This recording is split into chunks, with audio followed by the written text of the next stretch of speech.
ဗီလာတို့လက်မှာကြာရှုံးခဲ့ရတဲ့ကမ္ဘာ့ချန်ပီယံ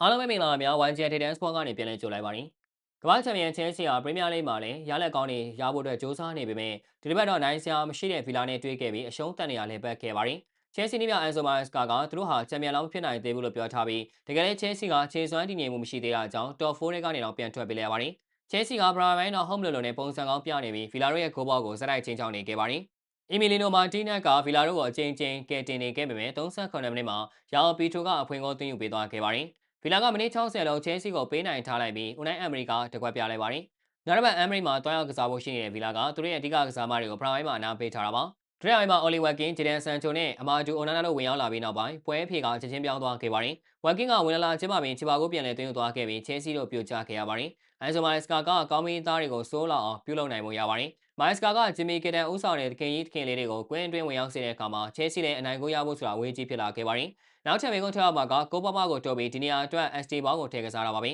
။မိုင်စကာရဲ့ကျေးဇူးနဲ့ဗီလာတို့ကသူတို့ရဲ့ထုံးစံတိုင်းနောက်ကျဂိုးကိုအိုလီဝက်ကင်းရဲ့သွင်းကိုနဲ့ထပ်မံရရှိခဲ့ပြီးဆက်လက်ပွဲဆက်တိုင်းနိုင်ပွဲကိုရှာဖွေသွားနိုင်ခဲ့ပါတယ်။ချဲလ်ဆီကဒီပွဲကိုရှုံးနေခဲ့တဲ့အချိန်လီဗာပူးကဝူးကိုအနိုင်ရရှိခဲ့တာကြောင့်အဆင့်လေးနေရာကိုဂျိုးဂျာရီစီပေးလိုက်ရပြီး Top 4 ပြင်ပအထိကိုရောက်ရှိသွားခဲ့ရပါတယ်။ကြည့်ရှုပေးကြတာကျေးဇူးတင်ပါတယ်။